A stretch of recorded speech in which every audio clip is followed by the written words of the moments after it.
બેસો બેસો.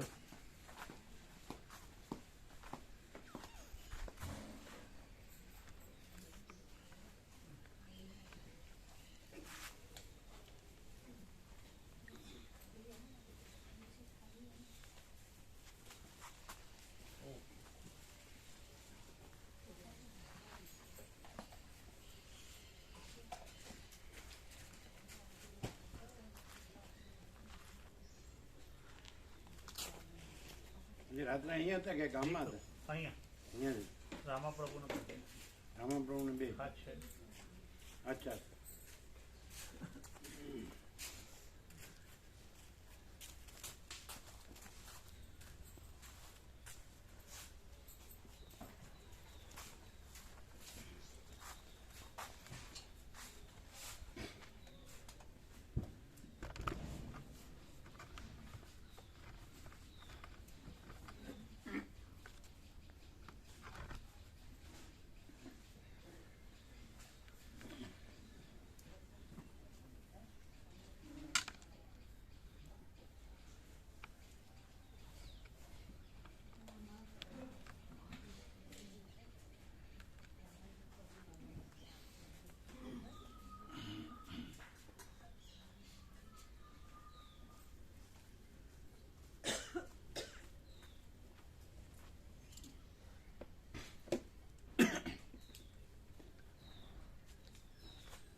ઓમ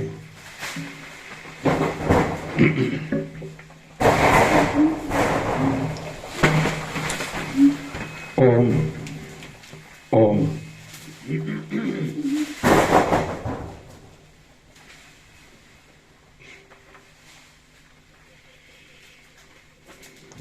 परम चिदाकाश,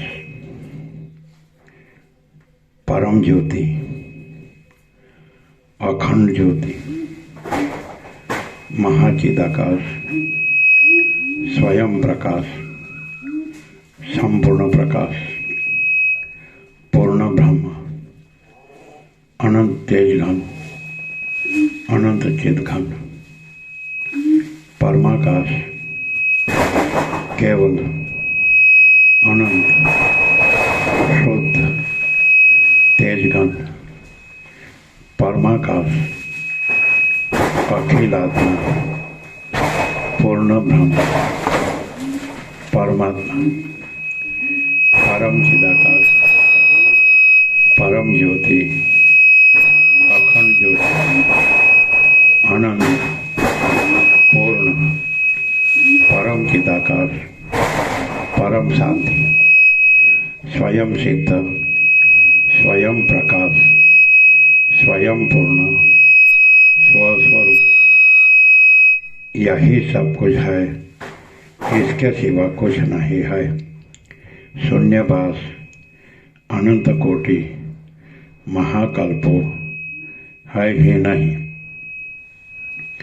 महाचिदाकाश, स्वयं प्रकाश, संपूर्ण प्रकाश, महाचिदाकाश ज्योति, अनंत, अखंड, अभेद, महाचिदाकाश ज्योति, महातत्व, महासामान्य, महाचिदाकाश, स्वसंवेद्य, सहज निर्विकल्प, महाचिदाकाश, परम कैवल्य, परम शांति, परम चिदाकाश, अनंत, पूर्ण, निरपेक्ष, सत्य, अनंत, संपूर्ण, अपरिग्रह, निर्भ्रांत, निरपेक्ष. वशिष्ठराम स्थिति प्रकरण राउंड 41मो राउंड.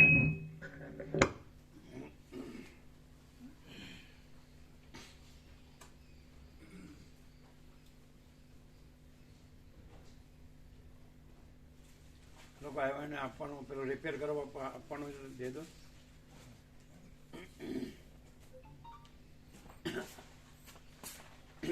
પ્રભુ કાકા પ્રભુના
કાલે બહાર ગયા હતા?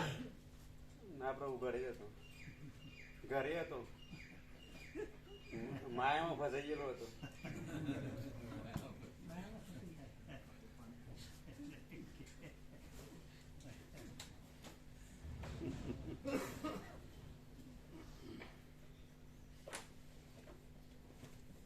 મહેમાન આવ્યા હતા કોઈ? ના દુકાન જ પ્રભુ, દુકાનથી નતું નીકળાયું. દુકાનમાં બીજું બેસનાર નહીં હોય કોઈ? ના બેસવું નહોતું ને? ના હોતું નહીં બીજું બેસવું. બાબો તો કઈ નોકરી હોય છે. હે? બાબો તે નોકરી હતો, દુકાને નીકળાયું નહીં એટલે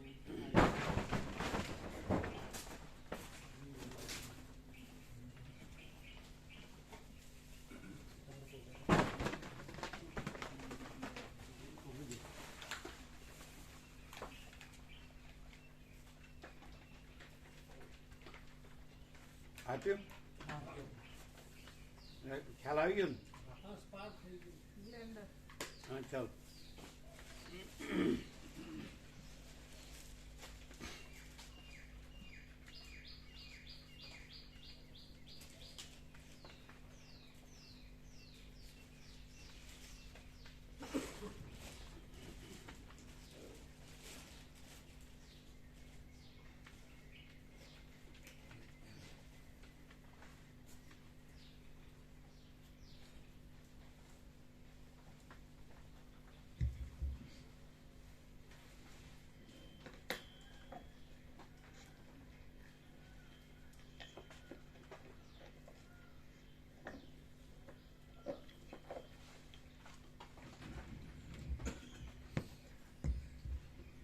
આદ્ય પરબ્રહ્મ સદગુરુ દેવ કી જય.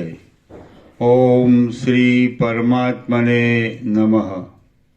સદગ્રંથોમાં શિરોમણી શ્રી યોગવાસિષ્ઠ મહારામાયણ સ્થિતિ પ્રકરણ સર્ગ 60મો, પેજ નંબર 543. Page number 543, સર્ગ 60મો. શરીર ગ્રહણનો ક્રમ અને તત્વજ્ઞ પ્રશંસા. આ 60મા સર્ગમાં બ્રહ્મમાંથી ઉઠેલા જીવોનો શરીરનું ગ્રહણ કરવાનો જે ક્રમ છે તે કહેવામાં આવશે અને તત્વવેત્તાઓની પ્રશંસા કરવામાં આવશે. વશિષ્ઠ બોલ્યા, હે રામ, સર્વ લોકોના પિતામહ ભગવાન બ્રહ્મા મોટા મનરૂપ છે. તે જ્યારે સૃષ્ટિની વ્યવસ્થા કરવા લાગે છે ત્યારે આ જગતરૂપી જૂનો રેટ જીવિત આદિની તૃષ્ણારૂપી રજ્જુથી પોતાની રીતિ પ્રમાણે ચાલ્યા કરે છે. એ રજ્જુમાં અનેક પ્રાણીઓરૂપી ગઢાઓ પરોવાયેલા છે.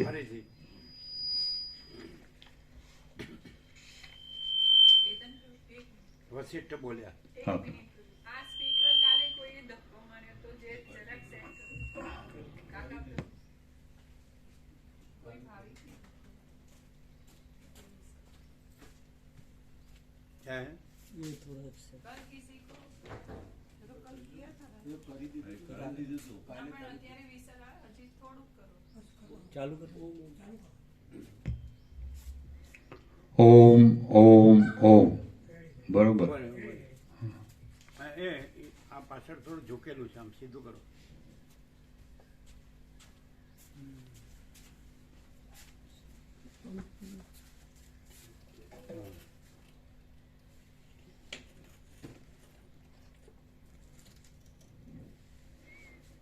ઝૂકેલું છે,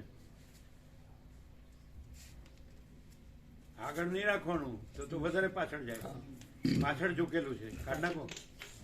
હા, હવે આવ્યું ઠેકાણે આવ્યું. ત્યાં કોને ઠીકરી ભરાવી હતી?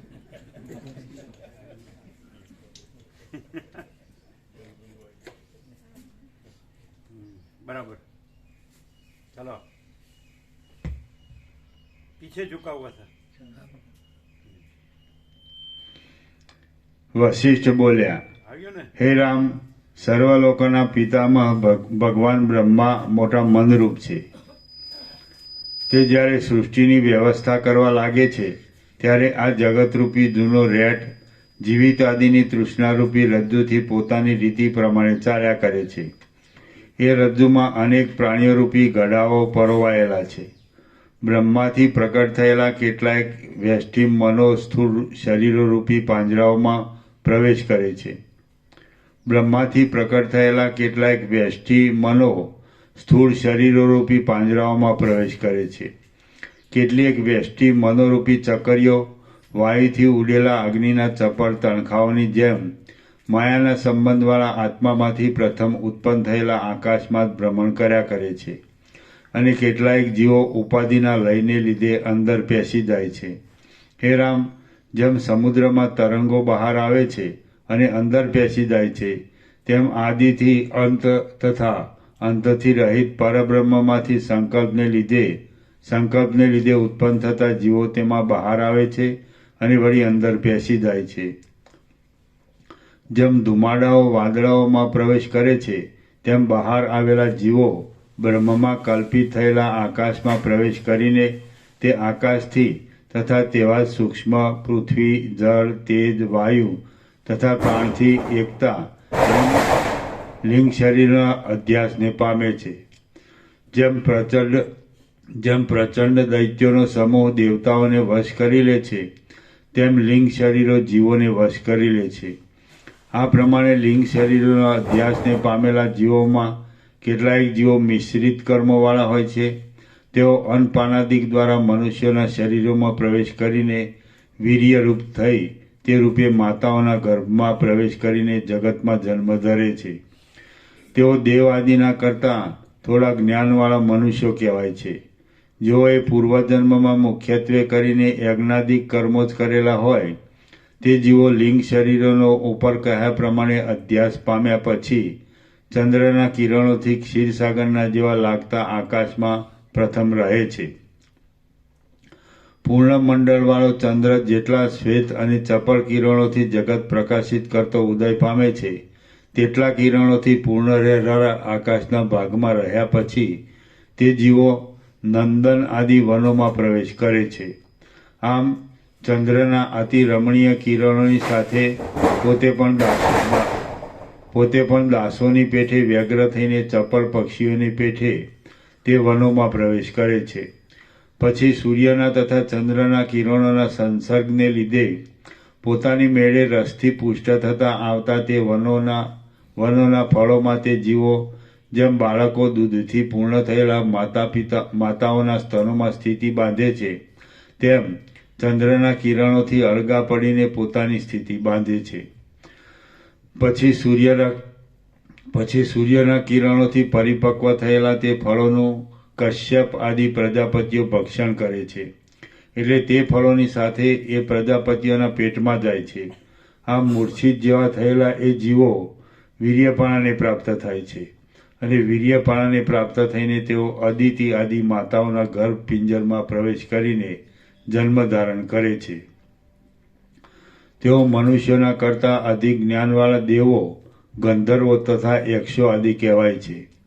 જેમનામાં અંકુરો, શાખાઓ કે પાંદડાઓ પ્રકટ ન થયા હોય એવા બીજો જેમ અંકુરોની શાખાઓ તથા પાંદડાઓની પ્રકટતાવાળા પડમાં રહે છે, તેમ જેમની વાસનાઓ સ્પષ્ટ થયેલી ન હોય એવા જીવો સ્પષ્ટ વાસનાઓવાળી માતાઓના ગર્ભપિંજરમાં રહે છે. જેમ કાષ્ઠમાં અગ્નિ રહે છે અને માટીમાં ગડો રહે છે, તેમ માયાના સંબંધવાળા બ્રહ્મમાંથી નીકળેલા જીવો બીજા જીવોમાં રહે છે. જે જીવ પૂર્વજન્મમાં અત્યંત વૈરાગ્યવાળો હોય, એટલે જેણે સ્ત્રીઓ આદિના શરીરોની શોભા જોવાની લાલચ ન કરી હોય અને બીજાએ પ્રેરણા કરેલી હોવા છતાં પણ જેણે આ લોક સંબંધી અથવા પરલોક સંબંધી કર્મોમાં સકામ પ્રવૃત્તિ ન કરી હોય, તે જીવ તો દેવયોનિમાં અવતરીને પણ અત્યંત સાત્વિક થાય છે. ત્યાં જ્ઞાન પામીને તે જીવન મુક્તના વ્યવહારવાળો થાય છે અને તે જ જન્મમાં વિદેહ મુક્તિને પામે છે. ફરીથી જે જીવ પૂર્વજન્મના અત્યંત વૈરાગ્યવાળો હોય, એટલે જેણે સ્ત્રીઓ આદિના શરીરોની શોભા જોવાની લાલચ ન કરી હોય અને બીજાએ પ્રેરણા કરેલી હોવા છતાં પણ જેણે આ લોક સંબંધી અથવા પરલોક સંબંધી કર્મોમાં સકામ પ્રવૃત્તિ ન કરી હોય, તે જીવ તો દેવયોનિમાં અવતરીને પણ અત્યંત સાત્વિક થાય છે. ત્યાં જ્ઞાન પામીને તે જીવન મુક્તના વ્યવહારવાળો થાય છે અને તે જ જન્મમાં વિદેહ મુક્તિને પામે છે. પણ જે જીવ સકામ કર્મો કરીને ભોગ ભોગવવાને માટે જ દેવયોનિમાં અવતર્યો હોય, તેને અત્યંત સાત્વિક નહીં પણ તમોગુણવાળો રાજસ સાત્વિક સમજવો. ફરીથી પણ જે જીવ સકામ કર્મો કરીને ભોગ ભોગવવાને માટે જ દેવયોનિમાં અવતર્યો હોય, તેને અત્યંત સાત્વિક નહીં પણ તમોગુણવાળો રાજસ સાત્વિક સમજવો. અને તે જીવને બીજી યોનિઓમાં પણ ફેરા ફરવા પડે છે. એ ફેરાઓ જ્ઞાન મેળવીને અવશ્ય અટકાવવા યોગ્ય છે.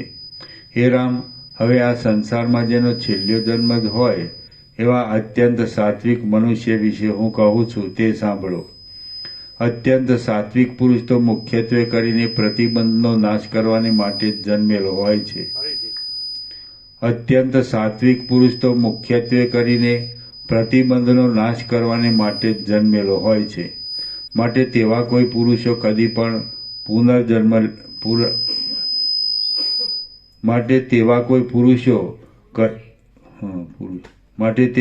પુરુષે કદી પણ પુનર્જન્મ લેવો પડતો નથી.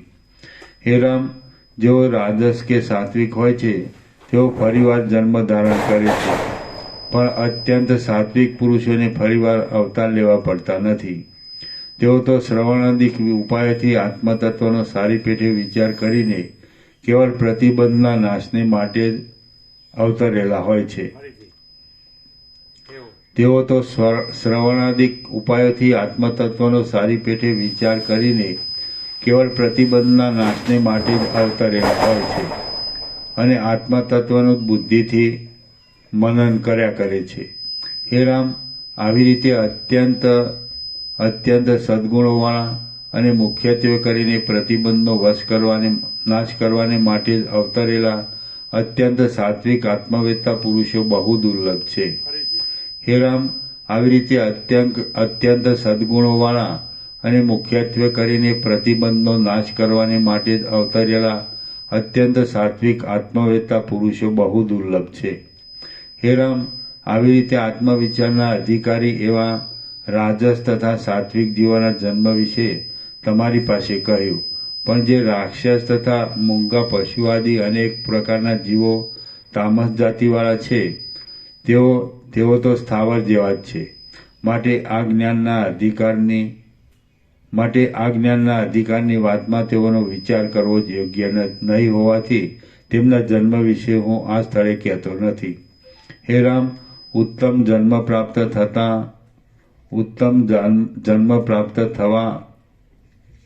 થવા છતાં હે રામ, ઉત્તમ જન્મ પ્રાપ્ત થવા છતાં પણ થોડા જ મનુષ્યો અને થોડા જ દેવતાઓ સંસાર સંબંધી ભોગોમાં રુચિ પામ્યા નથી. માટે વૈરાગ્ય અત્યંત દુર્લભ છે એમ જણાય છે. જુઓ, હું પણ આત્મવિચારની પૂર્ણ યોગ્યતાને પામ્યો છું, તો પણ સત્વગુણમાં કંઈક રજોગુણનું મિશ્રણ હોવાને લીધે પૂર્ણ વૈરાગ્ય પ્રાપ્ત નહીં થવાથી હું પુરોહિતપણું કર્યા કરું છું.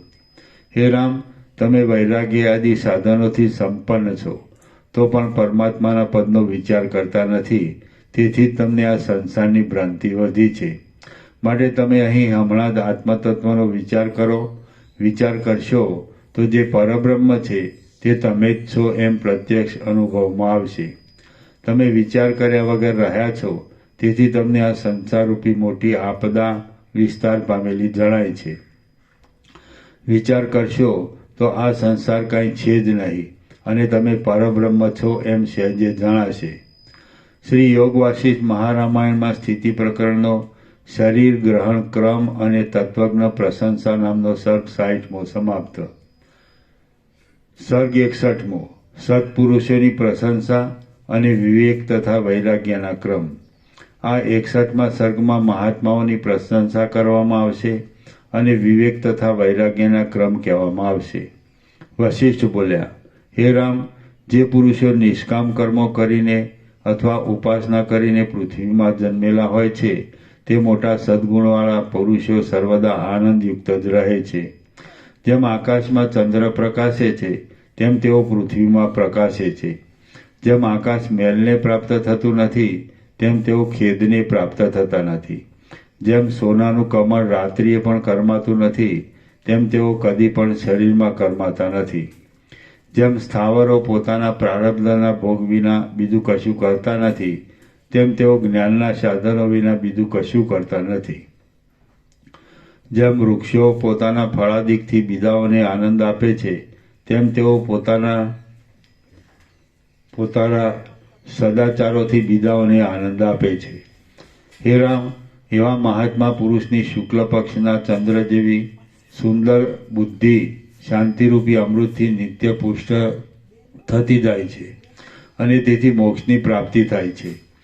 જેમ ચંદ્ર કૃષ્ણ પક્ષમાં પણ પોતાની શીતળતાને ત્યજતો નથી તેમ મહાત્મા પુરુષો આપત્તિકાળમાં પણ સૌમ્યતાને ત્યજતા નથી. જેમ વનના વૃક્ષો નવા ગુચ્છોવાળી લતાથી શોભે છે તેમ મહાત્મા પુરુષો મૈત્રી આદિ ગુણોવાળી પોતાની પ્રકૃતિથી શોભે છે.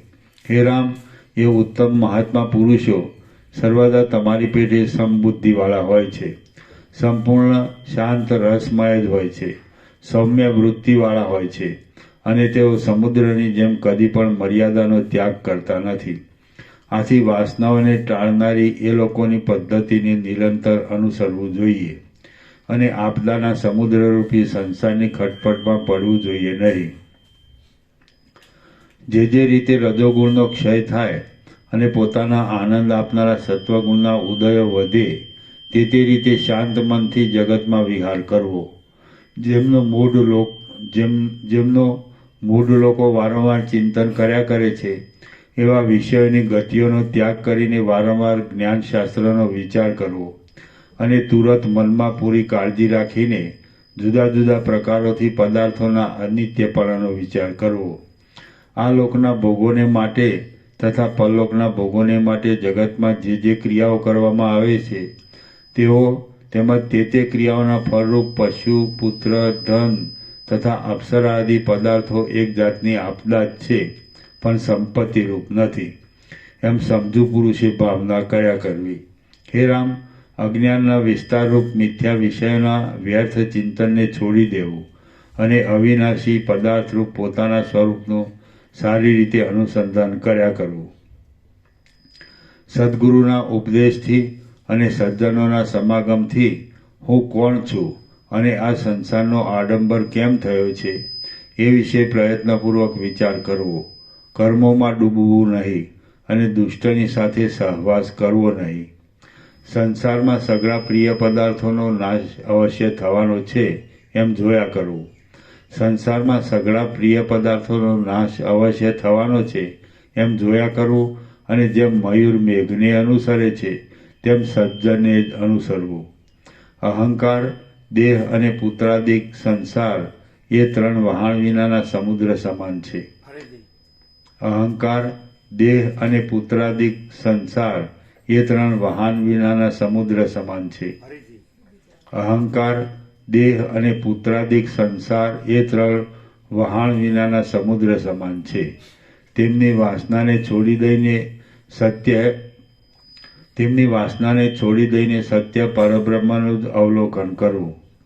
પુત્રાદિકની વાસનાને ત્યજી દેવી, તેમજ અસ્થિર શરીરની વાસનાને પણ ત્યજી દેવી, અને મોતીઓમાં તંતુની પેઠે સઘળા દેહોમાં પરોવાયેલા અત્યંત શુભ સાક્ષી પરમ ચૈતન્યનું અવલોકન કરવું.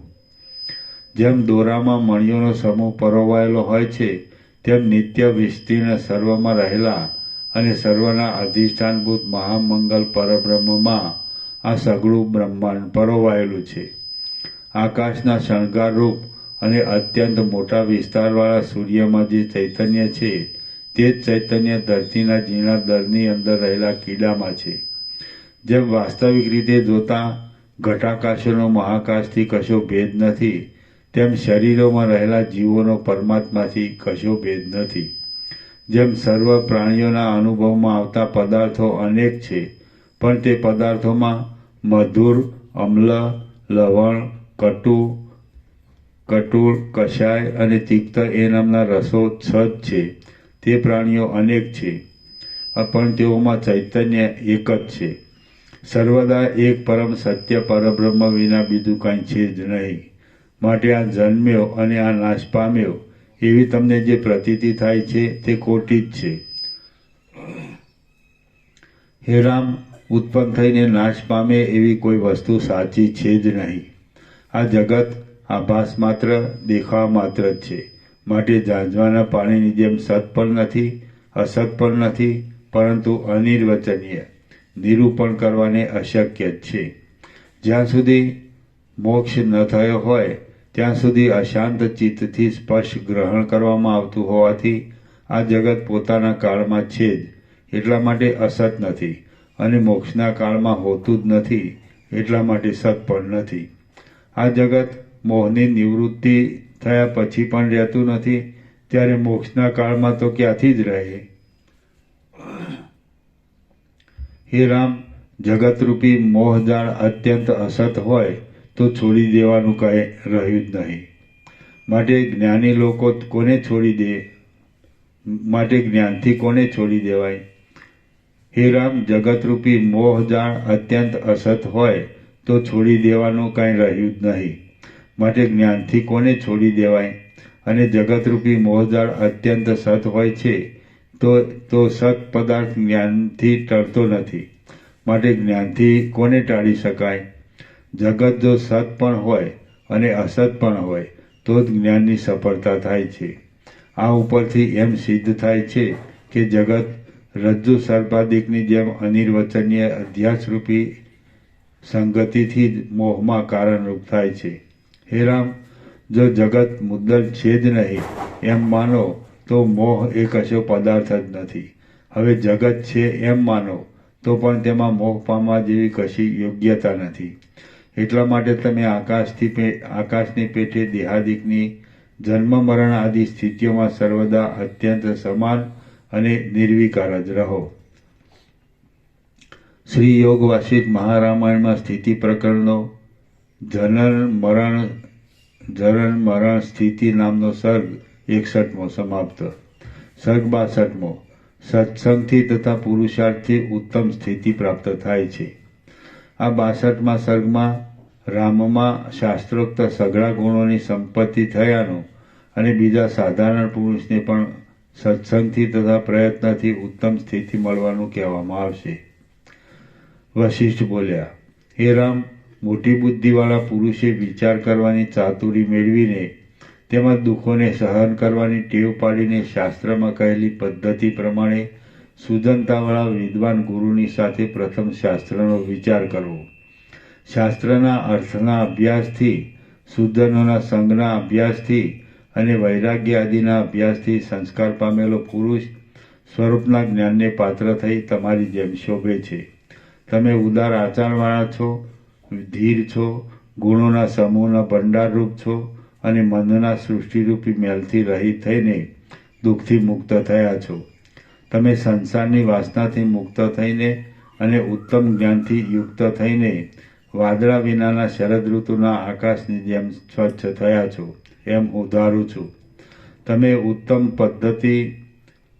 ઉત્તમ પદ્ધતિવાળા થયા છો. તમારી પદ્ધતિને પૃથ્વીમાં હવે બીજા પુરુષો પણ રાગદ્વેષ વિનાની વૃત્તિથી અનુસરશે. મન જો બાહ્ય પદાર્થોની ચિંતાથી રહિત થયેલું હોય, બ્રહ્માકારે પરિણામ પામવારૂપ ચાતુરીથી યુક્ત થયેલું હોય અને મુક્ત પુરુષો ધારે તે પ્રમાણે દ્વૈતના વિભાગોથી રહિત થયેલું હોય તો તે મુક્ત જ છે, એમાં સંશય નથી. બહારથી લોકોને અનુસરતા આચારવાળા પણ મનમાં રાગદ્વેષ વિનાના જે બુદ્ધિમાન લોકો જ્ઞાનરૂપી વહાણ લઈને ફરશે તેઓ સંસારરૂપી સમુદ્રને તરી જશે. જે પુરુષ તમારા જેવી બુદ્ધિવાળો, સમદ્રષ્ટિવાળો, સુજન અને સદવિચારવાળો હોય તે પુરુષ મારા કહેલા જ્ઞાન સંબંધી વિચારોને યોગ્ય છે. તમે બહારથી લોકોના વ્યવહારને અનુસરો અને અંદરથી સઘળી તૃષ્ણાઓનો ત્યાગ કરીને દેહના જીવન પર્યંત રાગદ્વેષ વગરની વૃત્તિથી રહો. જેમ બીજા ગુણવાન પુરુષો પરમ શાંતિ પામ્યા છે તેમ તમે પરમ શાંતિ પામો. જેઓ શિયાળવાની પેઠે સ્વાર્થ સાધવાના દાપણથી બીજાઓને ઠગનારા છે અને જેઓ બાળકની પેઠે ઈચ્છવામાં આવે એવું આચરણ કરનારા છે તેમનો મનમાં વિચાર જ કરવો નહીં. જે પુરુષ શુદ્ધ સાત્વિક જન્મવાળા જીવનમુક્તના ખરેખરા સ્વભાવોને સંપાદન કરે છે તે જીવનમુક્તિપણાને પામે છે અને ફરીવાર જન્મ ધારણ કરતો નથી. તેનું આ શરીર શૈલ્યું જ છે. પુરુષ પોતે બીજી જાતિમાં ઉત્પન્ન થયેલો હોય છતાં તે સર્વદા જે જાતિના તે ગુણોનું સેવન કરે છે તે જાતિને તે ક્ષણ માત્રમાં પ્રાપ્ત થાય છે. તે રાજસ કે તામસ જાતિવાળો હોય તો પણ સાત્વિક જાતિવાળાઓના ગુણોનું જો સર્વદા સેવન કરે છે તો તે સાત્વિક થઈ જાય છે. જો કે કર્મોને વશ રહેનારા મનુષ્યો સઘળા પૂર્વજન્મના સંસ્કારોને પ્રાપ્ત થાય છે તો પણ મોક્ષ પામવાનો પુરુષાર્થ કરવાનું મૂકી દેવું નહીં. કેમ કે મોટા મોટા રાજાઓના સૈન્યો પણ પુરુષાર્થથી જીતાય છે. જેમ બિચારી ગાયને કાદવમાંથી કાઢવામાં આવે છે તેમ તમોગુણવાળી કે રજોગુણવાળી બીજી જાતિઓમાં જન્મ આવ્યો હોય તો પણ ધીરજ રાખીને બુદ્ધિને વિષયરૂપી કાદવમાંથી કાઢવી. સત્પુરુષો પોતાના વિવેકને લીધે સાત્વિક જાતિને પ્રાપ્ત થઈ શકે છે. હે રામ, ચિત્તરૂપી સ્ફટિકમણીમાં જેવો રંગ લગાવીએ તેવો રંગ લાગી જાય છે. એટલા માટે પુરુષાર્થ કરવો સફળ જ છે. અતિ ઉત્તમ ગુણો ધારણ કરનારા મુમુક્ષુ પુરુષો પુરુષાર્થથી જીવનમુક્તપણાને મેળવીને છેલ્લા શરીરવાળા થયા છે. પૃથ્વીમાં, અંતરિક્ષમાં કે સ્વર્ગલોકમાં એવું કાંઈ પણ નથી કે જે ગુણવાન પુરુષ પુરુષાર્થથી ન મેળવી શકે. બ્રહ્મચર્ય, ધીરજ અને વૈરાગ્યરૂપી બળનો વેગ એ સર્વની યુક્તિથી ગોઠવ્યા વિના તમે ધારેલું પામી શકશો નહીં. હે રામ, સત્વગુણને વધારવાના ઉપાયોમાં એકાગ્રતાવાળી બુદ્ધિ વડે તમે આ અત્યંત હિતરૂપ એવા આત્મજ્ઞાનને સ્થિર કરીને શોકરહિત થાઓ. તમારી પદવીને અનુસરવાથી બીજા અધિકારી લોકો પણ શોકરહિત થશે તથા મુક્ત થશે. હે રામ, તમને વિવેકના મોટા મહિમાવાળો અને વિસ્તાર પામેલા સઘળા સદગુણોથી શોભતો આ છેલ્લો જન્મ પ્રાપ્ત થયો છે. માટે તેમાં તમે જીવનમુક્તની પદ્ધતિમાં સ્થિતિ કરો. આ સંસારના સંગરૂપ મોહથી થયેલી ચિંતા તમારા મનમાં સ્થિતિ કરો નહીં. શ્રી યોગ વાસિષ્ઠ મહારામાયણમાં સ્થિતિ પ્રકરણનો પૌરુષ પ્રશંસા નામનો સર્ગ 62મો સમાપ્ત. સ્થિતિ પ્રકરણ સમાપ્ત. શ્રી યોગ વાસિષ્ઠ મહારામાયણ 5મું ઉપશમ પ્રકરણ. સર્ગ 1. મધ્યાહનનો શંખનાદ અને આહનિક વર્ણન. આ પહેલા સર્ગમાં મધ્યાહનનો શંખનાદ સાંભળી વશિષ્ઠે સંધ્યા આદિ આહનિક કર્મો કર્યાની અને રાત્રિએ વિશ્વામિત્રી વશિષ્ઠની સાથે રહ્યાની કથા કહેવામાં આવશે. વશિષ્ઠ બોલ્યા, હે રામચંદ્રજી, હવે સ્થિતિ પ્રકરણ પછીનું આ ઉપશમ પ્રકરણ સાંભળો. એ જાણવાથી મુક્તિ આપનારું છે. વાલ્મીકી બોલ્યા, વશિષ્ઠ મુનિ એ પ્રમાણે પરમ સુખ આપનારો ઉપદેશનો પ્રવાસ ચલાવતા હતા ત્યારે શરદ ઋતુમાં ચળકતા તારાઓવાળા આકાશની જેમ સઘળી સભા નિશ્ચળ થઈ ગઈ હતી. જેમ વાયુ વિનાના કમળવનમાં કમળો સ્થિર દેખાય તેમ સભાની અંદર સઘળા રાજાઓ શ્રવણની ઈચ્છાથી મૌન ધારણ કરીને સ્થિર થયેલા દેખાતા હતા. જેમના મદનું તથા મોહનું બળ સારી રીતે ઓછું થઈ ગયું હતું તેવી ચામર ડોલનારી સુંદરીઓ જાણે લાંબો સમય જોગણ થયેલી હોય તેમ અંતઃકરણમાં વધારે ને વધારે શાંતિ પામતી જતી હતી. જેમ પક્ષીઓ પોતાનો ફળફળાટ છોડી દઈને વૃક્ષોમાં ગુપચુપ રહે છે તેમ એ સુંદરીઓના હસ્તરૂપી કમળોમાં રહેલા ચામરરૂપી હંસો પોતાના ચલણના શબ્દોને ત્યજી દઈને જાણે શ્રવણમાં એકાગ્રતાથી ગુપચુપ થઈ રહ્યા હોય એવા લાગતા હતા. વિચારની પદ્ધતિને જાણનારા રાજાઓ પોતપોતાના નાકની અણીઓ ઉપર તર્જની આંગળીની અણીઓ ધરીને જ્ઞાનના વિષયનો વિચાર કરતા હતા. જેમ સૂર્યનો ઉદય થતાં આકાશ અંધકારને છોડી દે છે તેમ ઉપદેશનો ઉદય થતાં રામે અજ્ઞાન છોડી દીધું હતું અને તે પ્રભાતકાળના કમળની જેમ પ્રફુલ્લિત થયા હતા. જેમ મોર વૃષ્ટિથી ભીંજાઈને મેઘની ગર્જના સાંભળ્યા કરે છે તેમ દશરથ રાજા પ્રેમથી ભીંજાઈને વશિષ્ઠ મુનિની વાતો સાંભળતા હતા. સાણંદ નામનો મંત્રી વાદળા જેવા પોતાના ચંચળ મનને યત્નપૂર્વક સર્વ ભોગોમાંથી પાછું વાળીને ઉપદેશનું શ્રવણ કરતો હતો. ચંદ્રની કળા જેવા નિર્મળ અને વિચારની પદ્ધતિમાં ભારે વિચક્ષણતા ધરાવનારા લક્ષ્મણજી વશિષ્ઠના વચનોથી આત્મતત્વ પોતાના જાણવામાં આવતા હૃદયમાં તેનો અનુભવ કરવા લાગ્યા હતા. શત્રુઓને હરનારા શત્રુઘ્ન ચિત્તથી પૂર્ણ થઈને તથા અત્યંત આનંદ પામીને પૂર્ણિમાના ચંદ્ર જેવા શોભતા હતા. સુમિત્ર નામનો મંત્રી ઘણી ખટપટોના અભ્યાસવાળું પોતાનું મન ઉપદેશના બળથી પોતાને વશ થતાં પ્રભાતકાળના કમળની પેઠે પ્રફુલ્લિત હૃદયવાળો થઈ ગયો હતો. તે સભામાં બેઠેલા બીજા લોકો, મુનિઓ તથા બીજા રાજાઓ પણ પોતાના ચિત્તરૂપી રત્નો સારી પેઠે ધોવાયાને લીધે પ્રફુલ્લિત જેવા થઈ ગયા હતા. આ સમયમાં મધ્યાહનકાળ થતાં તે સમયને સૂચવનારા શંખોનો સઘળી દિશાઓને પૂરનારો અને પ્રલયકાળના વાદળાઓ તથા સમુદ્રોની ગર્જના જેવો ગંભીર ભારે પ્રબળ શબ્દ ઉઠ્યો. મેઘના નાદથી કોયલ પક્ષીના શબ્દો જેમ ઢંકાઈ જાય છે તેમ એ શંખોના મોટા નાદથી વશિષ્ઠ મુનિની વાણી ઢંકાઈ ગઈ. પછી વશિષ્ઠ મુનિએ સભામાં પોતાના વ્યાખ્યાનને બંધ પાડ્યું. પોતાના ગુણના ચમત્કારની બીજાઓના મનમાં છાપ ન પડે એવા સમયમાં કયો મહાત્મા પુરુષ પોતાના ગુણને પ્રકટ કરે? મધ્યાહનકાળનો શંખનાદ સાંભળી જરાવાર વિસામો લઈને વશિષ્ઠ મુનિએ મોટો કોલાહલ શાંત થયા પછી રામચંદ્રજીને કહ્યું કે હે રામ, હે શત્રુઓનું મર્દન કરનારા, આજ તો આટલે સુધી જ વ્યાખ્યાન કહેવાનું છે તે મેં તમને કહ્યું. હવે બીજું જે કહેવાનું છે તે સવારે કહીશ.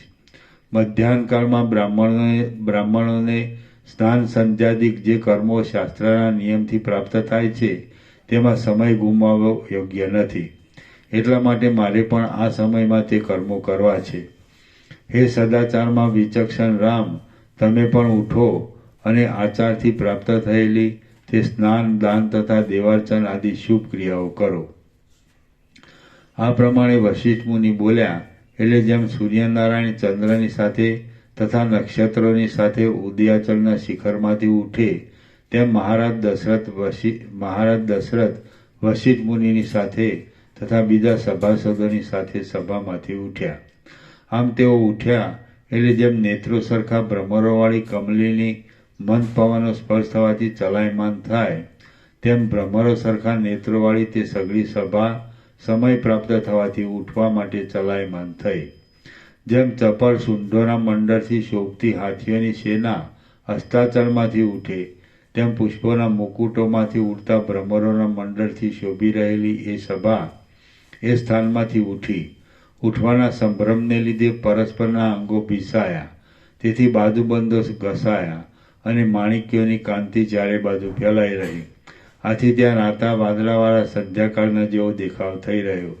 ત્યાં પુષ્પોના આભૂષણોમાંથી નીકળીને ભમવા લાગેલા ભ્રમરો ગુંજારવ મચાવી રહ્યા અને મુકુટોમાં જડેલા મોટા પ્રકાશવાળા રત્નોની પ્રભાથી સર્વના વસ્ત્રો ઇન્દ્રધનુષ જેવા વિચિત્ર રંગોવાળા દેખાવા લાગ્યા.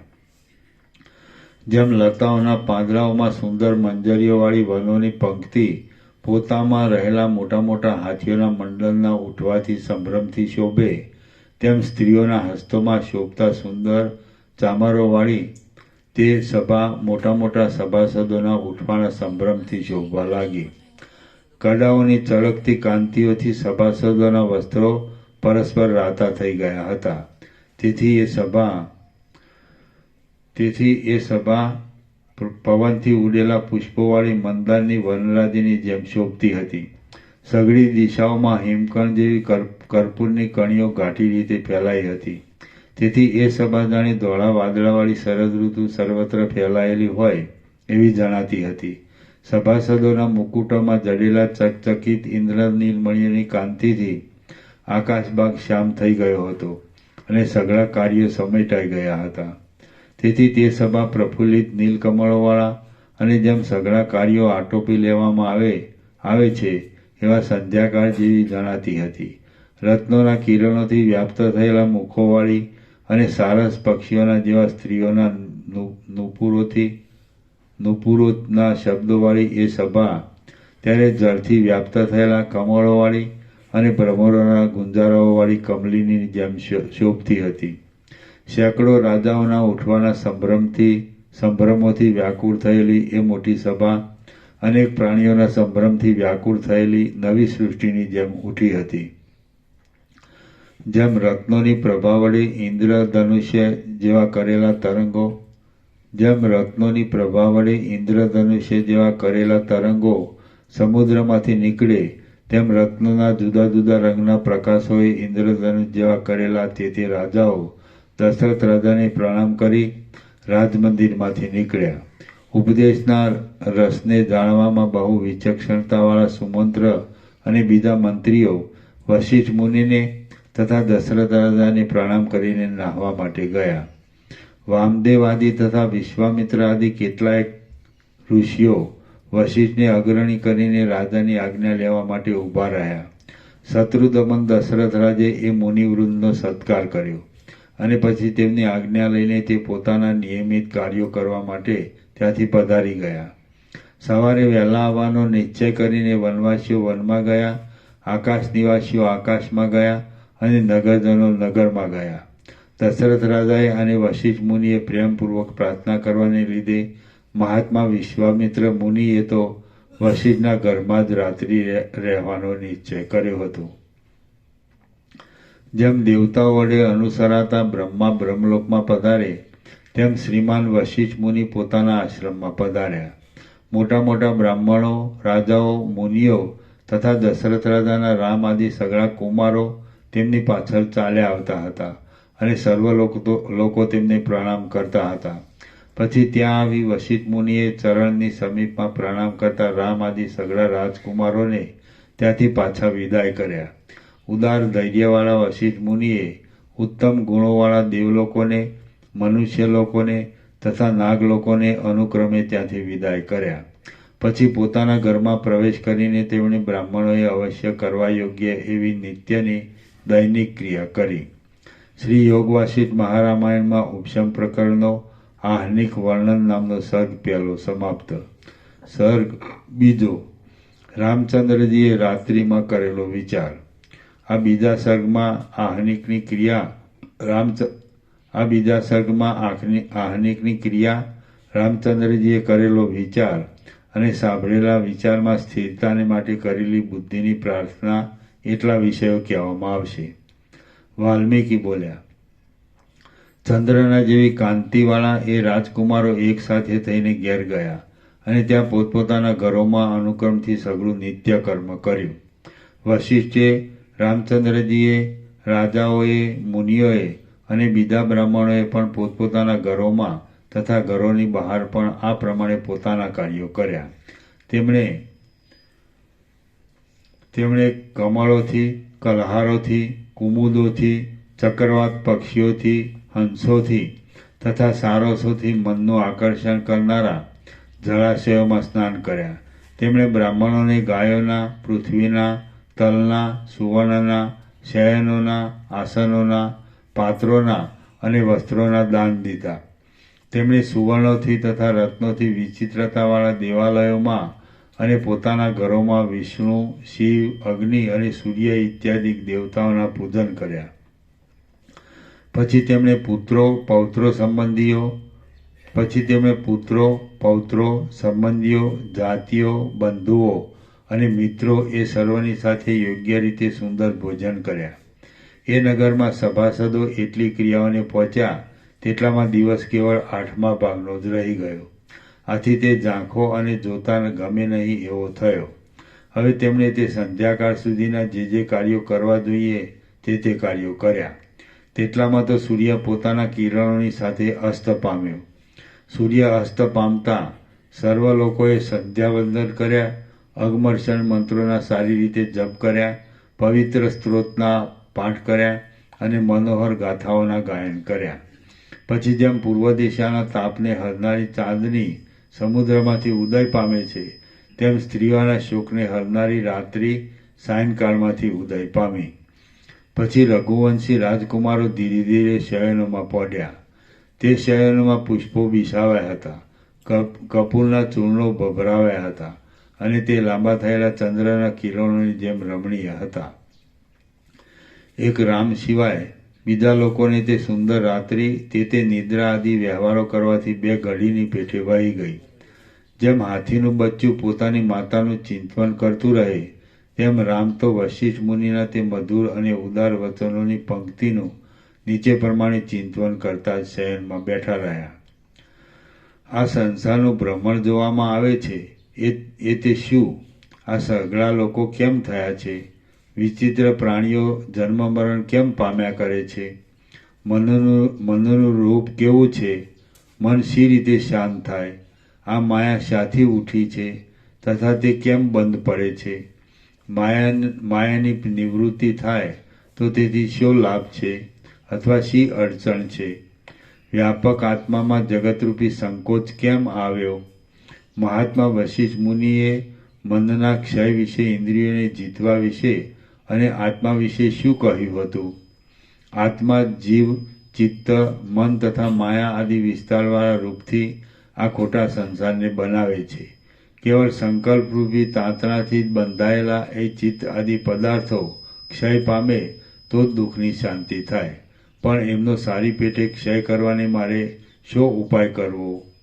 જેમ હંસ પાણીમાંથી દૂધને પાછું વાળી લે છે, તેમ હું ભોગોરૂપી વાદળાઓની પંક્તિઓમાં ફરનારી આ બુદ્ધિરૂપી બગલીને એ ભોગોમાંથી શી રીતે પાછી વાળું?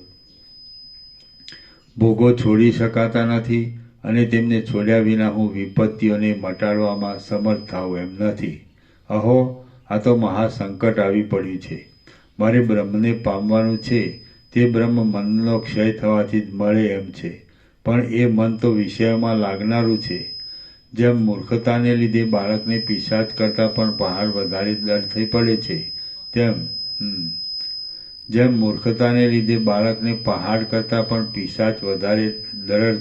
છે, તેમ અજ્ઞાનને લીધે એ મન પહાડ કરતાં પણ દ્રઢ થઈ પડ્યું છે.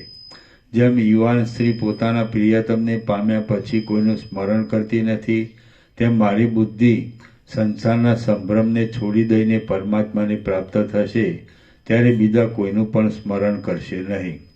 સઘળા વેગોને તથા વિષયો સંબંધી સઘળા કૌતુકોને છોડી દઈને મારું પવિત્ર મન નિર્દોષ આત્મપદમાં ક્યારે વિશ્રાંતિ લેશે? જીવન મુક્તિનું પદ સઘળી કળાઓથી સંપૂર્ણ એવા ચંદ્રમા કરતાં પણ વધારે શીતળ છે. તેમાં અત્યંત દ્રઢ સ્થિતિ પામીને હું ક્યારે જગતમાં ફરીશ? જેમ તરંગ પોતાના કલ્પિત રૂપને છોડી દઈ જળમાં લીન થઈને શાંત થાય છે, તેમ મારું મન પોતાના કલ્પિત રૂપને છોડી દઈ આત્મામાં લીન થઈને ક્યારે શાંત થશે? તૃષ્ણારૂપી તરંગો તૃષ્ણારૂપી તરંગોએ આકુળ કરેલા અને આશાઓરૂપી મગરોના સમૂહવાળા સંસારરૂપી સમુદ્રને તરીને હું ક્યારે સંતાપથી રહિત થઈશ? આત્મજ્ઞાનમાં વિચક્ષણતા પામીને અને સર્વમાં બ્રહ્મદ્રષ્ટિ રાખીને ઉપશમથી શુદ્ધપણાવાળી જીવનમુક્તની સ્થિતિમાં મને ક્યારે શોક રહિતપણે રહેવાનું મળશે? સઘળા અંગોને તપાવનારો અને સઘળી ધાતુઓમાં, રુધિર આદિ ધાતુઓમાં અને સુવર્ણ આદિ ધાતુઓમાં લાગુ થવાથી ભારે ત્રાસ આપનારો આ મોહરૂપી જીર્ણજ્વર ક્યારે નાશ પામશે? મારું મન વાયુ વગરના સ્થળમાં રહેલા દીવાની શિખાની પેઠે ભ્રમણને ત્યજી દઈને અને મારું મન વાયુ વગરના સ્થળમાં રહેલા દીવાની શિખાની પેઠે ભ્રમને ત્યજી દઈને અને અત્યંત પ્રકાશમય થઈને ક્યારે સ્થિરતા પામશે? જેમ ગરુડ પક્ષીઓ સમુદ્રને લીલા માત્રામાં તરી જાય છે, તેમ દુષ્ટ વિષયોથી શરીરને બાળનારી મારી ઇન્દ્રિયો ક્યારે દુઃખોને લીલા માત્રામાં તરી જશે? જેમ શરદ ઋતુમાં કાળો મેઘ નષ્ટ થઈ જાય છે, તેમ આ દેહ હું છું, હું રડું છું અને હું મૂળ છું એવા પ્રકારનો આ વ્યર્થ ભ્રમ ક્યારે નાશ પામશે? જે આત્મપદ મળવાથી બુદ્ધિ સ્વર્ગ આદિના સુખોને તરણા જેવા તુચ્છ ગણે છે, તે પદની હું માગણી કરું છું. મને એ પદ ક્યારે મળશે? હે મન, સંસારમાં રાગ વિનાના વશિષ્ઠાદિ મહાત્માઓએ નિર્મળ બ્રહ્મ વિદ્યા સંબંધી કરેલા વિચારો તારામાં સ્થિતિ કરશે કે? એ તું મને કહે. હે ચિત્ત, હું ફરીવાર દુઃખોરૂપી અજગરોના ઝપાટામાં આવીને હાય બાપ, હાય મા અને હાય દીકરા ઇત્યાદિ વિલાપોનું પાત્ર ન બનું તો ઠીક. હે બહેન બુદ્ધિ, બહેન એટલે જીવ અને બુદ્ધિ એ બંને એક અવિદ્યાના ઉદરમાંથી ઉત્પન્ન થયેલા છે, માટે બુદ્ધિને બહેન કહી છે. હે બહેન બુદ્ધિ, હું તારો ભાઈ છું. તું મારી આ માગણીને તરત પૂરી કર. તું વશિષ્ઠ મુનિના વચનોનો વિચાર કર, એટલે આપણે દુઃખોમાંથી છૂટી જઈએ. હે દીકરી, દીકરી એટલે સુબુદ્ધિ પાછળથી ઉત્પન્ન થાય છે, માટે તેની દીકરી કહી છે. હે દીકરી સુબુદ્ધિ, તારા પગમાં પડીને હું પ્રાર્થના કરું છું કે તું સંસારનો ઉચ્છેદ થઈ જાય એવી પૂર્ણતારૂપ સંપત્તિ અર્થે સ્થિર થા. હે સુબુદ્ધિ, વશિષ્ઠ મુનિએ પ્રથમ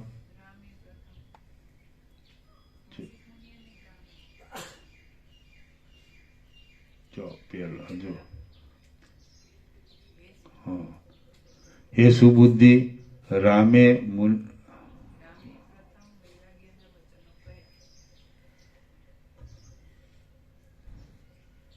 કહ્યા, તે પછી વશિષ્ઠ મુનિએ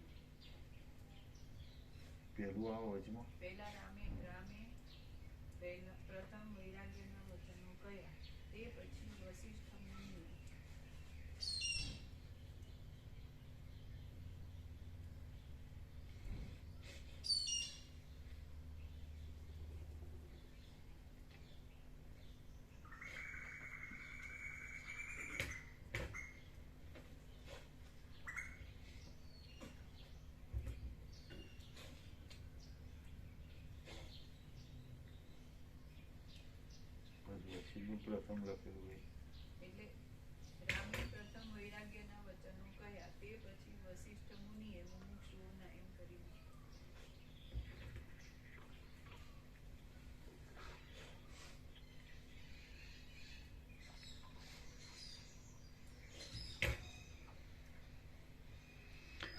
હે સુબુદ્ધિ, રામે પ્રથમ વૈરાગ્યના વચનો કહ્યા, એટલે વશિષ્ઠ મુનિએ તે પછી મુમુક્ષુજનનો વ્યવહાર કહ્યો, તે પછી જગતની ઉત્પત્તિઓનો ક્રમ કહ્યો, અને તે પછી દ્રષ્ટાંતોથી સુંદર લાગે એવું તથા બ્રહ્મવિદ્યાવાળા આખ્યાનોથી તરત સમજાય એવું સઘળું સ્થિતિ પ્રકરણ કહ્યું.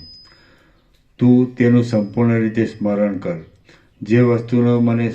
જે વસ્તુનો મને સારી પેઠે સેંકડો વાર વિચાર કરી મૂક્યો હોય, તે વસ્તુને જો બુદ્ધિ સ્વીકારે નહીં તો સઘળો વિચાર શરદ ઋતુના વાદળાની પેઠે નિષ્ફળ જ જાય છે.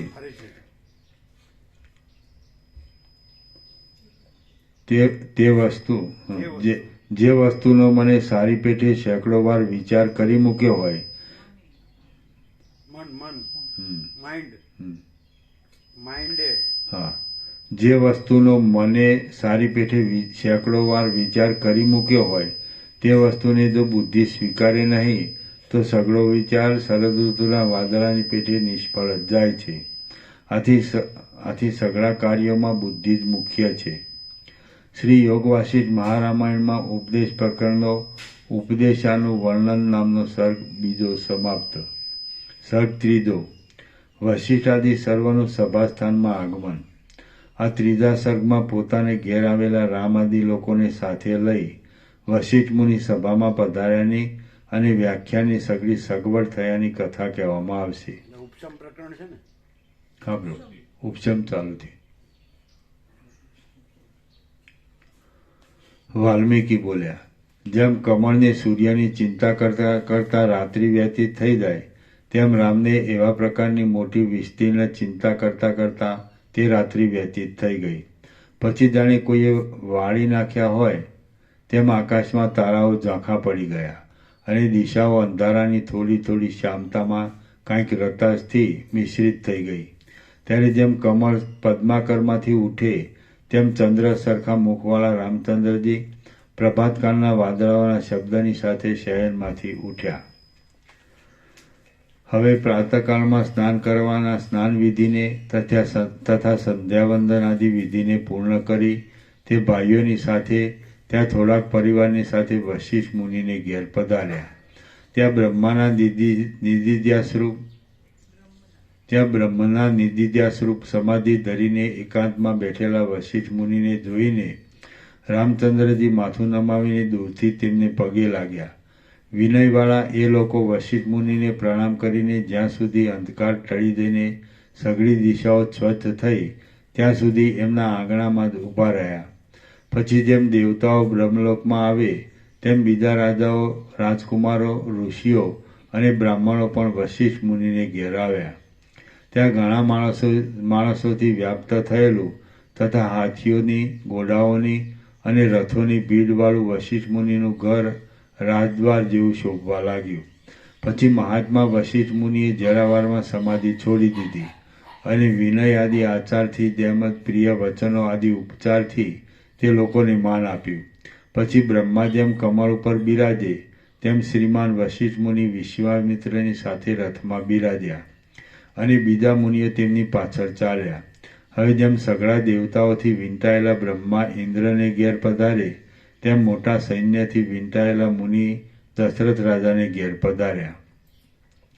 જેમ હંસોના ટોળાથી વીંટાયેલો રાજહંસ કમલિનીમાં પ્રવેશ કરે તેમ લોકોથી વીંટાયેલા વશિષ્ઠ મુનિએ નમ્ર માણસોવાળી દશરથ રાજાની રમણીય સભામાં પ્રવેશ કર્યો.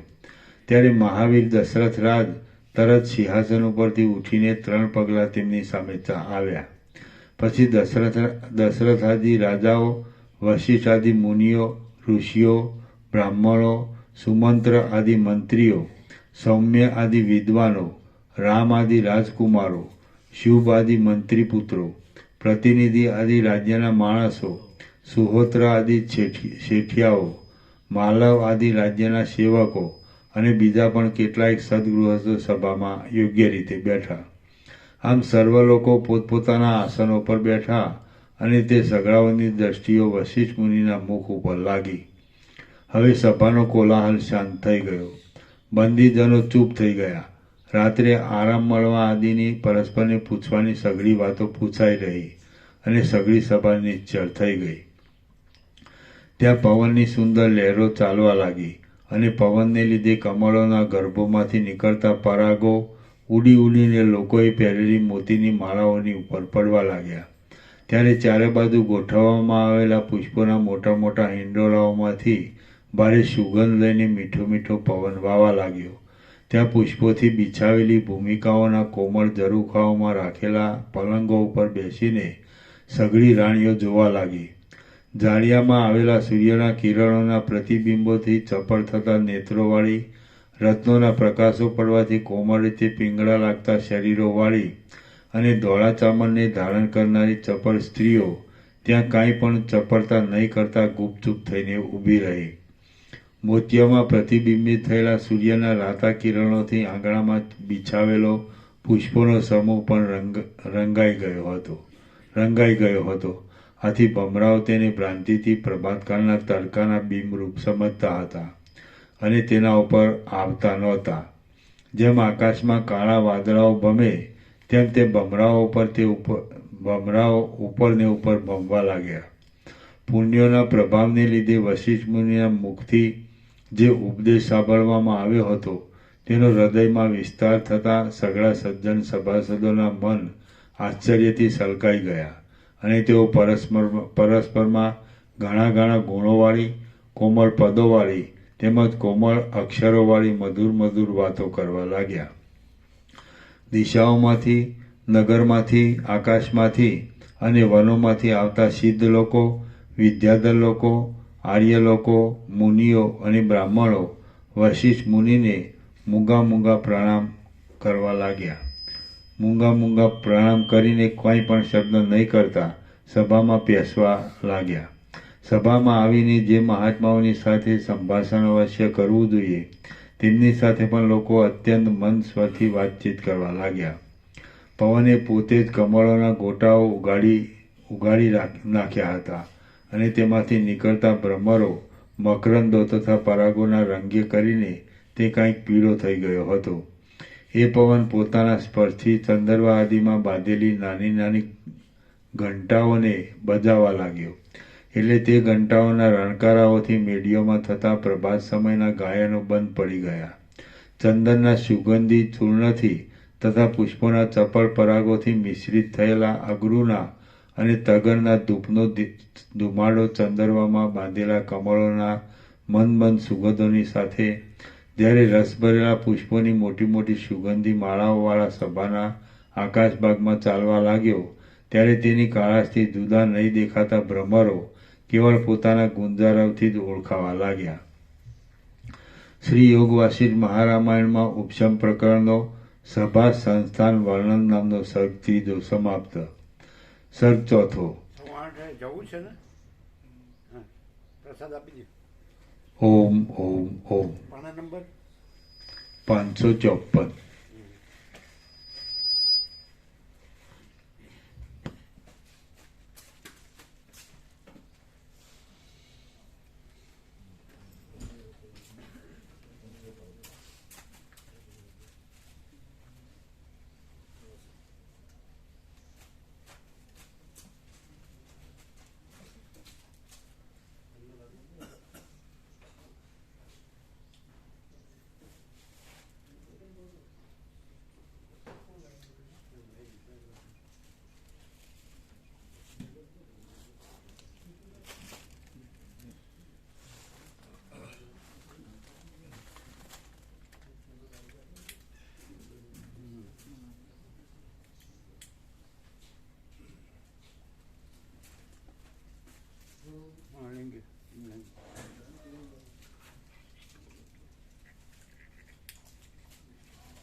वहीं से भराए ना गंगा में ये लो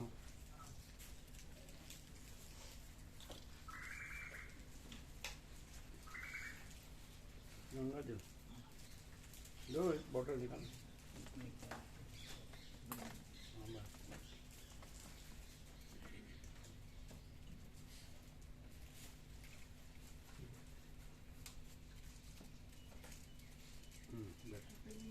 चप्पल दे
बुजुर्ग हो क्या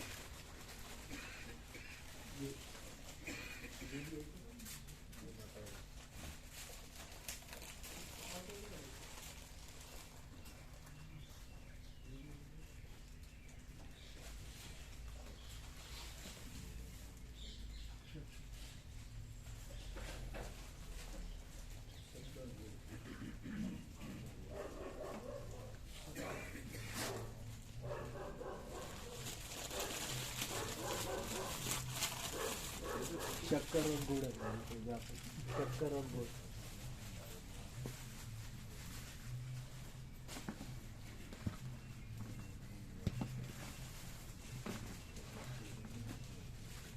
क्या है ये सत्तू है, ये सत्तू है और ये शक्कर है।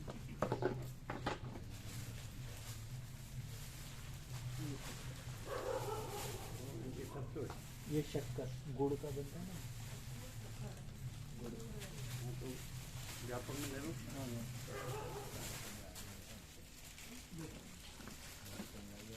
व्यापक में सबको देने का और क्या है आगे सब बस आगे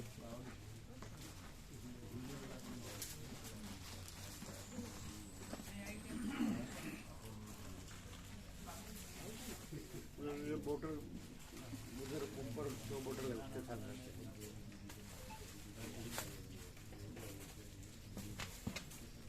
मालूम है डेट नहीं पता, वो जहाँ से कैलेंडर लिया ना ऊपर वहाँ ही दो बोतल है उसके साथ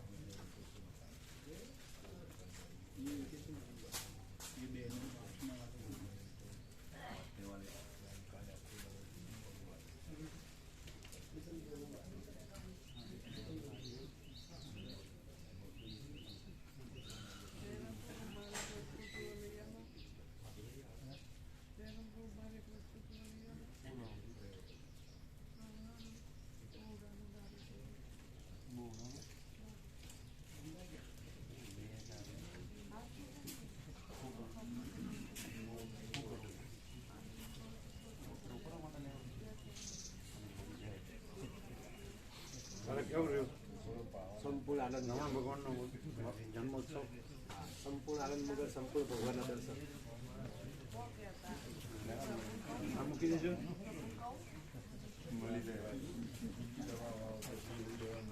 दे दिया ना सबको अंदर रखना तो शाम को देने का ये भी रख दो अंदर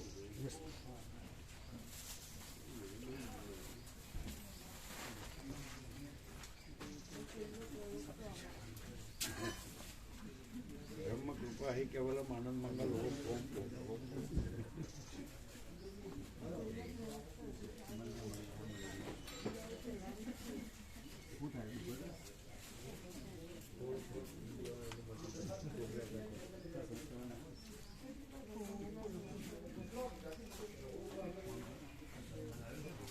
મોગરી જવાનું યોગેશ બાબુ કીધું નતું બાબુ, મોગરી જવાનું યોગેશ બાબુ કીધું નતું, कौन है યોગેશ બાબુ કીધું નતું મોગરી જવાનું. आज तो बस એટલે હું કહે કેટલું થયું 2 મિનિટ સુધી क्या होती फरसो કેમ રહ્યો રમણ ભગવાનનો જન્મોત્સવ કેમ રહ્યો એકદમ આનંદ મગર ફૂલ આનંદ.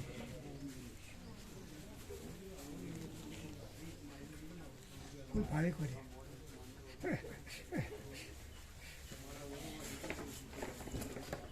બાળકો પાસે ભારે કોઈ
અરુણ પ્રભુને બનાવી છે.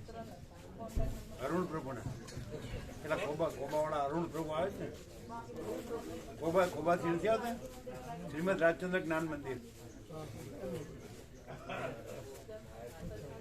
નોડ કે શ્રીમદ રાજચંદ્ર ત્યાંથી આવે છે ને પેલા એમના બનાવી.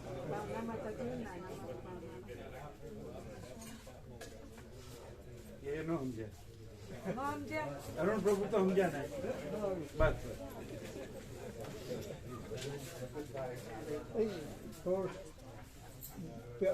અહીંયા વિશ્રામ બી કરતા રહો, 2-4 દિવસ. હા, 2-4 નહીં, એકાદ દિવસ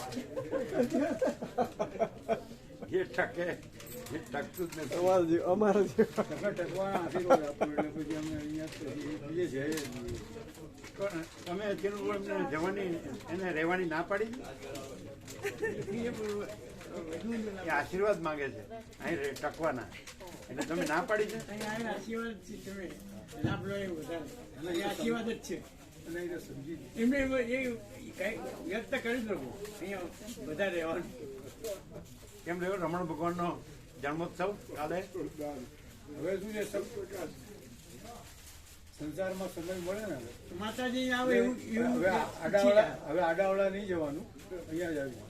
કૃપા કર માતાજી લાભ લે એવું એમનું કેવું છે. એ એક આવે થઈ જાય ને જે પછી અનેક વાર આવશે. જે કંઈ બને છે ને, હા, જે કંઈ આખા જે બધું છે સર્વ, એ સર્વાંતર્યામીની પ્રેરણાથી જ બને, કોઈથી કાંઈ બનતું નથી. અને જો કોઈ કોમ્પ્યુટરમાં કેમ સોફ્ટવેર ચેક કરેલો એને આવ્યા કરે એવી રીતે. એમ નહીં, એ તો અનંત ચૈતન્ય પ્રકાશ, અનંત ચૈતન્ય શાંતિ સ્વરૂપ છે સર્વાંતર્યામી. એટલે એ કોમ્પ્યુટર તો જળ મશીન છે, અને સર્વાંતર્યામી એ તો પરમ ચૈતન્ય પ્રકાશ. તો એની જ સ્ફૂર્તિ છે, એની જ પ્રેરણા છે. આ બધું છે ને એ સર્વાંતર્યામીની પ્રેરણા છે. પ્રભુ નિમિત્ત તો કોઈ બનતું હોય ને, એમાં નિમિત્ત બનતું હોય કે ના બનતું સ્વયં? હા, સ્વયં સ્વયં સ્ફૂર્ત. રઘુવીર પ્રભુનો શબ્દ હતો, અહીંયાનો જે પ્રકાશ છે ને જે એ સ્વયં સ્ફૂર્ત છે. એની અંદરથી જ નીકળે. રઘુવીર ચૌધરી લેખક. અમે બોલાયેલા, ઘણી વખત બોલાયેલા. એટલે એમણે એમ કીધું કે સ્વામીજીનો પ્રકાશ છે સ્વયં સ્ફૂર્ત છે, એટલે સ્વયં સ્ફૂર્ત. એમ સર્વાંતરની પ્રેરણા છે સ્વયં સ્ફૂર્ત છે. સ્વયં સ્ફૂર્ત એટલે પછી એમાં કોઈ કારણ કાર્ય ને એવું ના આવે, ડાયરેક્ટ. એમ કે સૂર્ય છે તો એનો પ્રકાશ છે સ્વયં સ્ફૂર્ત છે એમ. તો સર્વાંતરની પ્રેરણા છે સ્વયં સ્ફૂર્ત છે. એટલે કોઈ એમ કે ને કે હું આ જાણું છું, કે હું માનું છું, કે હું કરું છું, કે હું રહું છું, એ કશું હું છે જ નહીં. અને સર્વાંતર્યામી જ છે. હું જ નથી ત્યાં. અને હું નથી અને સર્વાંતર્યામી જ છે. તો એ સહજ અનંત પ્રકાશ, અનંત આનંદ, અનંત શાંતિ જ છે. એ સહજ ભાવે જ અંદરથી પ્રેરણા. પ્રેરણા નહીં પાછી, સ્વયં સ્ફૂર્ત નો સ્વયં પ્રકાશ થાય એમ. સ્વયં પ્રકાશ આ બધું છે એ પરમાત્મા સ્વયં પ્રકાશ છે. એટલે હુંથી બીજું દેખાય છે, અને હું નથી થી પરમાત્મા જ અનુભવાય છે. નથી ખ્યાલ આવતો? અને બીજું કે જો પરમાત્મા હું નથી અને પરમાત્મા જ અનુભવાય છે તો બીજું ન રહે, બીજું ન રહે, બીજું ન કરે. અને હું હોય ને તો પરમાત્મા ખાલી બોલે અને બીજું રહે ને બીજું કરે, એટલે ભમે. અને હું નથી એટલે પરમાત્મા જ છે એવો અનુભવ છે તો બીજું ન રહે, બીજું ન કરે ને ભમે નહીં. અને પરમાત્મા પરમ શાંત છે, પણ ના રહે, ખુલ્લો ના રહે. અને પરમ શાંત છે એટલે પરમ શાંત જ રહે. પરમાત્મા પરમ શાંત છે, પરમ નિર્મળ છે. તો એ પરમ નિર્મળ રહે, પરમ શાંત રહે.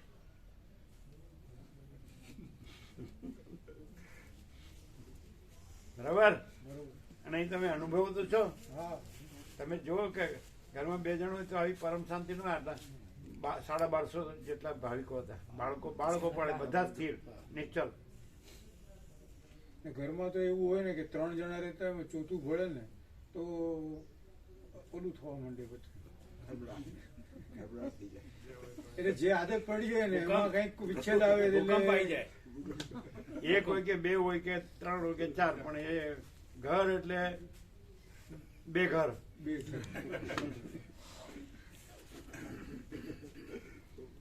અને આ ઘર નથી, આ બ્રહ્મ વિદ્યા મંદિર છે. અને પરમ ચિદાકાશ, પરમ તીર્થ, પરમ શાંતિ. એમ કેવું રહ્યું કાલે? બસ અદભુત સાહેબ, અદભુત. અને જેનું વર્ણન ના થઈ શકે, ન ભૂતો ન ભવિષ્યથી, એ ટાઈપનું. એ હાઈસ્કૂલના રિટાયર્ડ આચાર્ય, પ્રિન્સિપાલ, રેગ્યુલર આવે છે સવારે. અને હવે અમે આવશું કારણ કે બીજા બધા ભટકવાનો કઈ અર્થ જ નથી. અને શું છે કે ક્યાંય પણ જઈએ ને આપણા ગ્રુપમાં બેઠા હોય ને તો નોનસેન્સ ટોક થાય બધા. કાંઈ આનું આ સારું હોય ને ઓલાનું ઈલું સારું હોય ને ફલાણું ઢીકણું ને એવું બધું. અને અહીંયા તો જો હોય તો પરમાત્માની સાથે કનેક્શન સીધું કનેક્શન નહીં, પરમાત્મા જ છે ને. કનેક્શન નો કનેક્શન એવું કઈ છે જ છે. નહીં. કનેક્શન ને નો કનેક્શન નથી, ડાયરેક્ટ. ડાયરેક્ટ નો આય મીડિયા. બીજો કોઈ છે જ નહીં. જે એનામાં કનેક્ટ રહે કે નો કનેક્ટ રહે એવો બીજો કોઈ છે જ નહીં. એ પોતામાં પોતે જ છે. એ અનંત અને એક જ છે, પૂર્ણ છે અને સનાતન છે, શાશ્વત, નિત્ય સત્ય અને સહજ. જે માણસ બે વાઇસ વર્ષા આમ પણ બોલાય ને આમ પણ બોલાય. પરમાત્મા જ છે એવો રહે તો એ માણસ નો રહે. અગર તો વાઇસ વર્ષા એ માણસ નો રહે તો પરમાત્મા જ છે એવો રહે. પરમાત્મા જ છે એવો રહે તો એ માણસ નો રહે.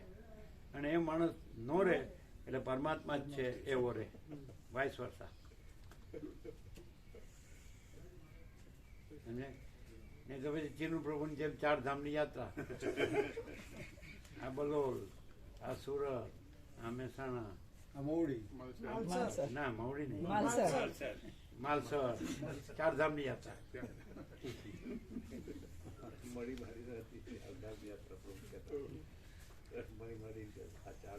ચીનુ પ્રભુની 4 ધામની યાત્રા.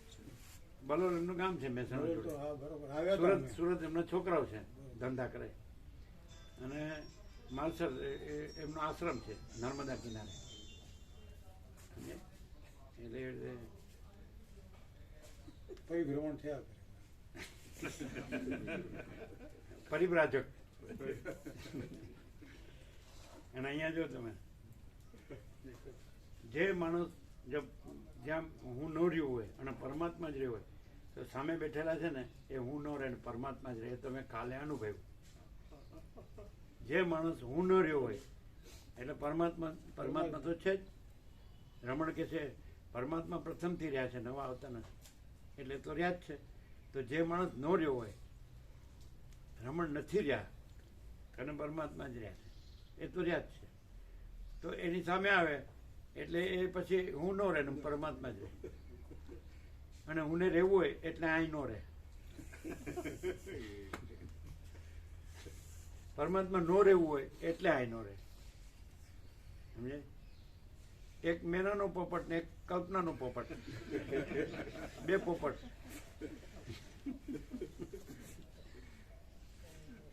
સમજાય? રામજી પ્રભુ છે, વિવેક પ્રભુનો ઓળખો નહીં, વિવેક પ્રભુના બાપુજી એ હાઈસ્કૂલમાં આચાર્ય હતા. એ રિટાયર્ડ.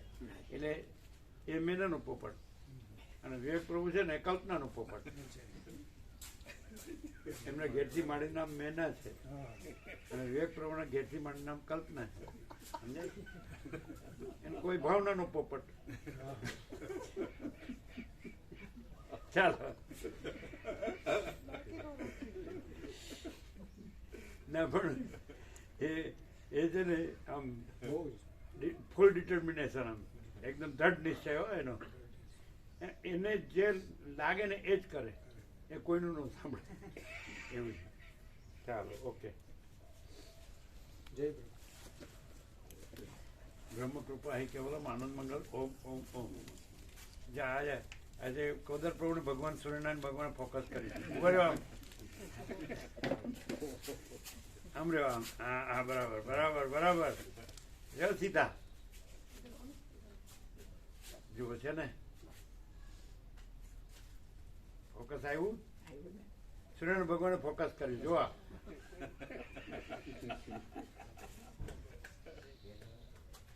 આ પાછળ પેલા દિલ્હી વાળાનું ફોકસ છે જો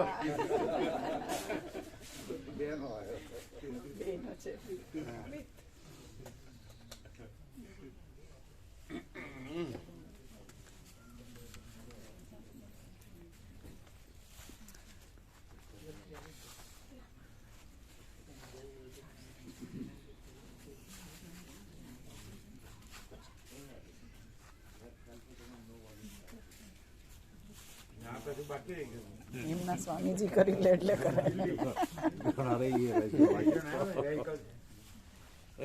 સોરી સોરી સોરી સોરી. उनका आँख ठीक हो गया हमने आँख की ट्रीटमेंट की ठीक हो गया क्या ऐसा दिखता है एकदम बराबर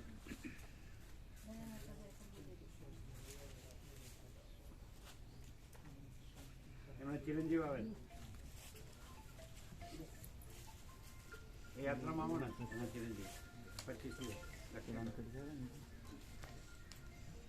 આ બધા ગંગા કિનારે છે ભગવાનપુર ત્યાં આપણે હમણાં પહેલાં જઈ આવ્યા 5 મહિના ઉપર એકદમ ગંગા પોળો 2 કિલોમીટર પોળો પર એટલે વોકિંગ કરતા બ્રિજ છે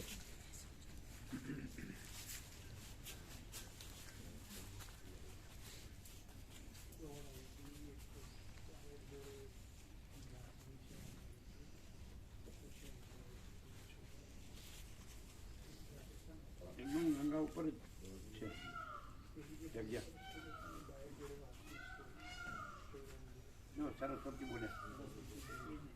સરસ્વતી બોલ્યા